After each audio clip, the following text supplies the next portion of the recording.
komunikasi dibuat untuk membantu dalam memberi pengertian tentang komunikasi dan juga untuk menspesifikasi bentuk-bentuk komunikasi yang ada dalam hubungan antar manusia. Ada beberapa model komunikasi yang perlu diketahui dalam memenuhi komunikasi antar manusia, yaitu yang pertama, model Shannon-Weaver. Pola komunikasi yang diterapkan adalah komunikasi satu arah yang berlangsung tanpa ada timbal balik secara langsung. Apabila adanya hambatan atau noise dalam berkomunikasi dapat mengganggu keefektifan dari proses komunikasi. Berikut sumber informasi, transmitter, penerima, tujuan, sumber noise. Yang pertama, tingkat kedengaran manusia.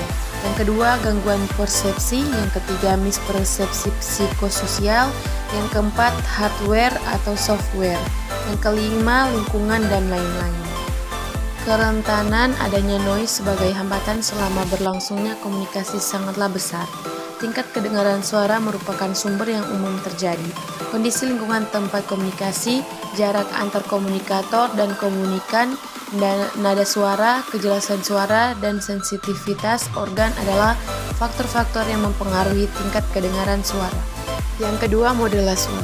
Model ini umumnya digunakan dalam komunikasi massa di mana komunikator sangat powerful, mampu mempengaruhi komunikan, dan menganggap pesan yang disampaikan mampu membawa efek dalam diri komunikan. Unsur-unsur dalam komunikasi ini menggunakan 5 pertanyaan, yaitu yang pertama, who atau komunikator.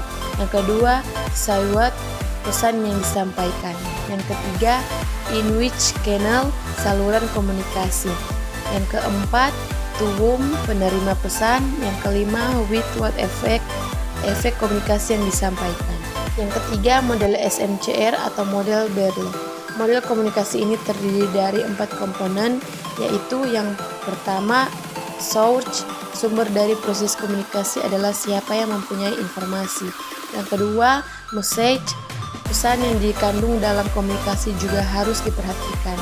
Yang ketiga, channel, media yang digunakan dapat mempengaruhi persepsi. Yang berikut, receiver.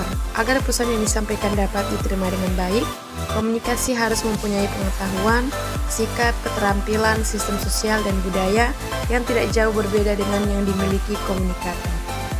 Yang keempat, model Leary. Menurut model ini, komunikasi adalah proses transaksional dan multidimensi di mana aspek relationship dan interaksi antara individu sangat mempengaruhi pelaksanaan komunikasi. Dalam model ini terdapat 2 dimensi, yaitu yang pertama, dominance. Pada dimensi ini, bila ada pihak yang menguasai, maka ada pihak yang dikuasai.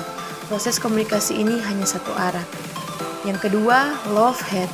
Komunikasi tidak hanya dilakukan di antara orang yang saling mencintai, namun juga kepada yang dibenci, dengan konteks yang berbeda. Yang berikut, model keyakinan kesehatan. Model ini menekankan pada persepsi klien sebagai upaya pencegahan penyakit.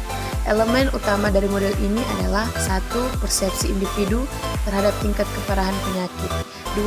Persepsi individu terhadap manfaat dalam melaksanakan tindakan pencegahan penyakit. Ketiga, petunjuk yang tersedia untuk menstimulasi individu dalam melaksanakan tindakan pencegahan penyakit. Kelebihan model ini yaitu adanya penerapan komunikasi yang luas, dapat merubah persepsi dan keyakinan klien sehingga perilaku sehat ditingkatkan. Pertama, model komunikasi King menekankan pada komunikasi yang terjadi antara perawat dan klien yang bertujuan untuk menentukan suatu keputusan dalam melaksanakan tindakan kesehatan. Kedua, model komunikasi kesehatan berfokus terhadap transaksi antara profesional kesehatan klien yang sesuai dengan masalah kesehatan klien. Model komunikasi ini mencakup 3 faktor, yaitu yang pertama, relationship, yang kedua, transaksi, yang ketiga, konteks.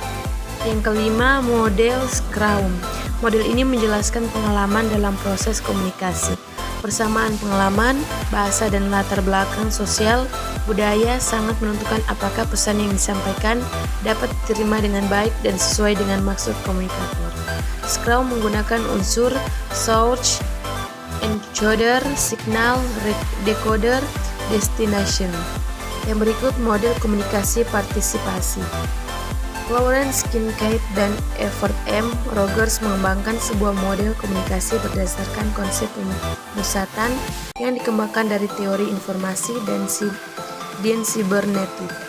Model ini muncul setelah melihat berbagai kelemahan model komunikasi satu arah yang mendominasi berbagai riset sebelumnya. Teori sibernetik melihat komunikasi sebagai suatu sistem di mana semua unsur saling mengatur dalam memproduksi keluaran. Keberhasilan komunikasi ditujukan dalam merakit berbagai macam teknologi canggih seperti komputer, radar, peluru kendali, dan lain-lain.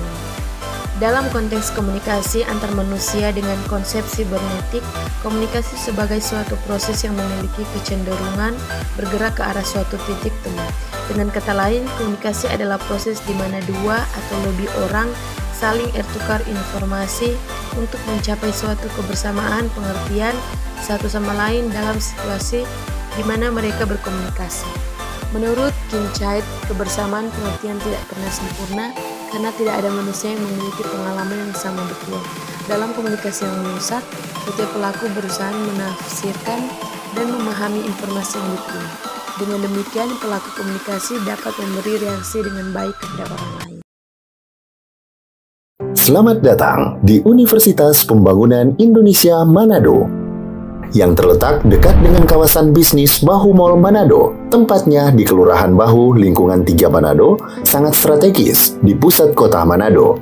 Dibangun di atas lahan seluas 2,5 hektar, Universitas Pembangunan Indonesia Manado berdiri megah dengan ruangan 7 lantai, terdiri dari ruangan kelas, ruangan kantor, perpustakaan, laboratorium komputer, laboratorium keperawatan, pengadilan semu, dan laboratorium bahasa, kantin, serta rooftop di lantai atas. Universitas Pembangunan Indonesia Manado memiliki 6 fakultas dengan program studi, yaitu Fakultas Pertanian, Prodi Agribisnis, Fakultas Hukum, Prodi Hukum, Fakultas Teknik, Prodi Teknik Elektro dan Teknik Sipil, Fakultas Ilmu Sosial Ilmu Politik, Prodi Ilmu Politik, Fakultas Sastra, Prodi Sastra Inggris, Fakultas Keperawatan, Prodi Ilmu Keperawatan, dan Profesi Nurse. Didukung oleh sumber daya manusia yang berkompeten dan tersertifikasi, Universitas Pembangunan Indonesia Manado memiliki dosen dan tenaga kependidikan dengan latar belakang S2 dan S3 lulusan dalam dan luar negeri. Proses belajar mengajar dilaksanakan dengan teknologi informasi merujuk perkembangan dunia modern saat ini, dilakukan dengan sistem e-learning dan sistem ujian online atau ULAIN. Hasil tracer student Universitas Pembangunan Indonesia Manado dan fakultas menyebutkan lulusan UNPI sudah tersebar di dalam dan luar negeri.